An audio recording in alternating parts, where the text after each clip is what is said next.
The weight of your wheel and tire combo just might be one of the most important factors to consider when searching for your next wheel and tire package on TrailBuilt, and here's why. First, once you have decided what the overall height of what you want your tire size to be, the next step is determining what size diameter of a wheel to go with. The majority of us naturally gravitate towards a 17-inch wheel because it provides us with enough clearance, well, most times, to fit over the brake calipers, yet it's small enough to provide a large enough sidewall to allow for the tire to flex and fold over trail obstacles while aired down, minimizing the risk of damage to the wheel at the same time. Or what I like to refer to it as, more meat on the bones.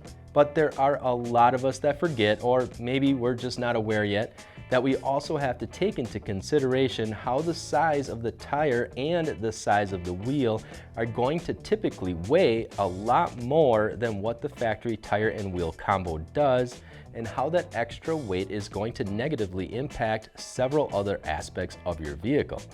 Things like braking, accelerating, rolling resistance, suspension performance, sidewall folding around corners, wear and tear, and potential carnage. Almost all vehicle manufacturers nowadays have transitioned from smaller diameter wheels and larger sidewall tires to larger diameter wheels and smaller sidewall tires, mostly due to the EPA fuel economy targets set by the EPA to give auto manufacturers a certain miles per gallon to achieve. But bigger wheels, smaller sidewall are much lighter and improves the vehicle's handling and performance. Plus, ultimately, they're much safer because there is less sidewall roll when cornering or emergency evasive maneuvers. If a tire does happen to blow out, there isn't as much of a drop in height to majorly impact the control of the vehicle, and is much easier to slow down and pull over off the side of the road.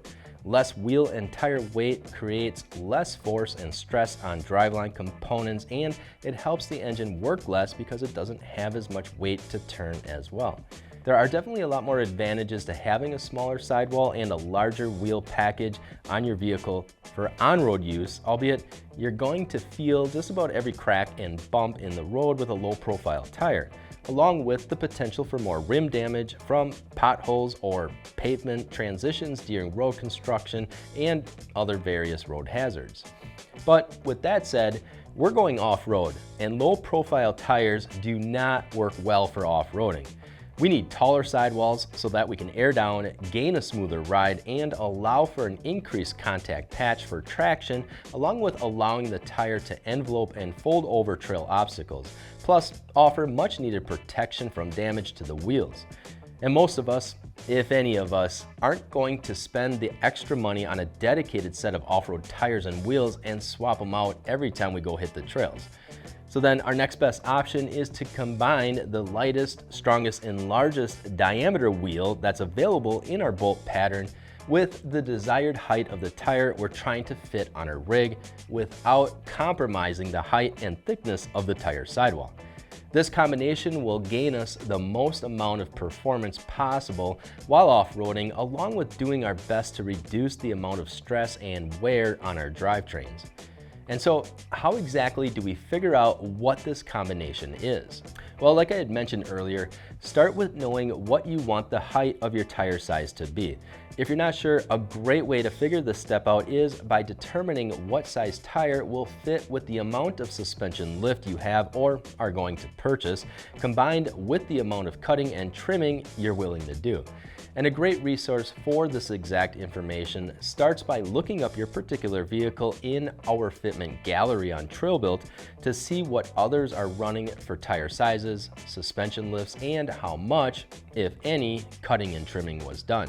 From there, and once you have your desired tire size picked out, our next step is to search for wheels on TrailBuilt by your vehicle's make and model to bring up all of the search results of wheels that fit your bolt pattern. And if you guys are wondering what offset or backspacing is, or what the correct amount may be for you and the tire and wheel package you're considering, then definitely make sure and check out the video we did a while back called Buy the Right Wheels Part 1 and start around that 3 minutes and 18 seconds mark. From there, you'll find a whole bunch of answers explaining offset and backspacing. But for this video, our focus is on how to pick out the right size wheel and tire diameters. And obviously, steel wheels are going to be heavier, although cheaper, than aluminum alloys, but aluminum alloys are going to offer the best performance for the money. You could go with the even lighter and stronger forged wheel, but the cost will drastically increase with forged. So for example purposes, let's just say we're going with a 35-inch tire and we've already settled on an aluminum alloy wheel, which we can filter the wheels on TrailBuilt by the material. So if you select alloy in the filter options, and now looking at all the aluminum alloy wheels that can fit your particular vehicle. Next is you can narrow the search results by diameter, and because we already know we're going to go with a 35-inch tire and we're going to want some decent sidewall, we can use the basic, and guys, it's just basic rule of thumb, that the wheel diameter should be around half the size of the height of the tire. So for this example, if you divide 35 in half, you get 17.5 inches, assuming the tire is an exact 35 inches tall, of course, but even if it measures 34 inches tall, half of that is still a 17-inch wheel, so that works within the parameters of that rule of thumb. And guys, this rule of having the wheel diameter be at least half of the overall height of the tire is just a starting point and is open to your own mathematical calculations when determining your own individual tire and wheel setup. Just because I want to run a 44-inch tire doesn't mean I necessarily need a 22-inch wheel size. Although a 22-inch wheel will still offer a reduction in weight because there isn't so much tire mass as opposed to a 17-inch wheel. Plus, a 44-inch tire with a 22-inch wheel will still have plenty of sidewall for it to be able to protect the wheel from damage and allow it to fold and flex over obstacles while aired down. The disadvantage there though is that it is more expensive to pair a tire with a larger diameter wheel than it is a smaller diameter wheel. So that just might be the determining factor there on what wheel diameter size you end up going with, but if it helps, we do offer multiple plans to help spread out those payments instead of dropping one large sum at one time. And those plans can all be found when checking out from the cart if that's something you're interested in. But on the wheel size, personally, I wouldn't recommend going any smaller on the sidewall than about 45%, especially a smaller diameter tires. It will help reduce the weight by trimming more of the rubber off, increasing the lighter part of the wheel and tire package, which is the wheel, but a sidewall that is any less than at least 45% of the tire's overall height, and the risk of damage increases quite a bit. Not to mention the loss of performance from having a smaller sidewall.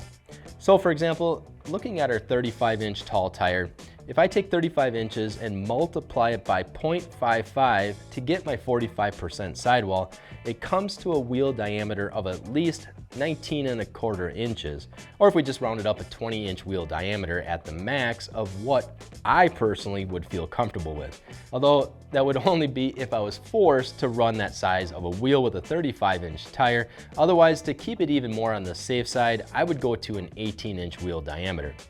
Maybe if it was a 37-inch tire, I would feel more comfortable running a 20-inch wheel, maybe. Otherwise, to play it safe and to get a good balance of sidewall, weight savings, and performance, the 50% rule of thumb works pretty well. 40-inch tire, 20-inch wheel, and you guys get the point. And again, this rule of thumb is for those of you who know you're going to be airing down quite a bit while planning on hitting some pretty gnarly trails. If that's not you and 95% of your driving is on pavement or dirt 2 tracks or the occasional mud hole, and you don't ever plan on airing down your tires, well, then by all means, run whatever you want. You want those big 24-inch shiny boy wheels packaged with a 35-inch tire? Well, I mean, we got those too. So at this point, we have our tire size and we should have our wheel diameter picked out, plus the type of material our wheel is made out of. And we should also have our offset picked out. So then where should we start on picking out the brand of wheel we want that will offer the least amount of weight with the most amount of strength? Well, right off the top of my head, there are 4 brands that immediately come to mind: Method Race Wheels, Icon Alloys, Vision Off-Road, and Raceline Wheels. All are built for the off-road enthusiast in mind first by being designed, engineered, and manufactured to be the strongest and lightest wheels out on the market today. And of course, there are more than just those 4 brands I mentioned, but those are the 4 that are a great starting point. And guys, you can also filter by the brand as well on TrailBuilt to help make it easy to find exactly what you're looking for.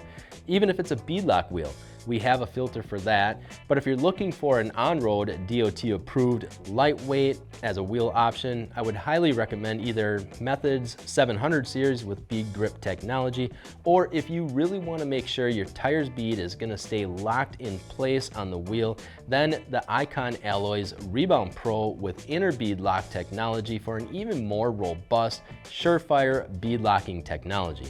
And once you have narrowed down the sizes and are close to picking out which brand of wheel to go with, you'll notice that the weight of each individual wheel, or tire for that matter, will also be listed in the specs once you have clicked on that particular wheel or tire, so that you can see exactly how much weight they are and can compare them to other brands and models of wheels and tires to really fine-tune your search in finding the lightest wheel and tire combination possible, within budget, of course. All right, guys, well, we know that was a lot of information. However, to really sum it all up, it's that we want the lightest and strongest wheel that isn't too big or too small to perfectly complement the size of the tire, with an ample amount of sidewall height to all blend together perfectly to ultimately gain you guys the most amount of performance for your off-roading needs. But all very important items to consider before picking out your new set of wheels and tires on TrailBuilt. And if you guys do have any other important information to add on today's video, definitely make sure and let us know. Or even if you guys do have any questions on what the best wheel and tire size combinations are to go with, just let us know in the comments below. Besides that, guys, remember to click that subscribe button to keep in touch, thumbs up to like today's video, and as always, guys, we appreciate all of you for watching and all of your support. I'm Josh from TrailBuilt, and we'll see you guys out on the trails.